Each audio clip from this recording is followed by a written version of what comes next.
Right now, my S24 Ultra is not very aesthetic. So to change that, on your home screen, long press on the empty space, and then we're going to see themes. In here is the Galaxy Theme Store. We have a bunch of different themes here. Many are paid, but at the bottom, there should be the free themes. So just choose the theme that is aesthetically pleasing. You can see it changes the whole user interface, even the keyboard, and then we'll just download and then we'll apply this theme to our S24 Ultra. And once this is applied, you can see the app icons are all different.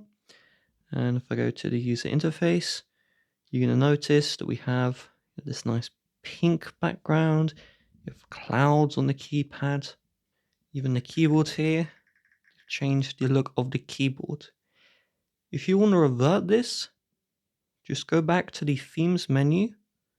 So go back to the themes menu, and in the menu option, you're going to locate My Stuff and just tap on the default here if you want to revert back to the default theme.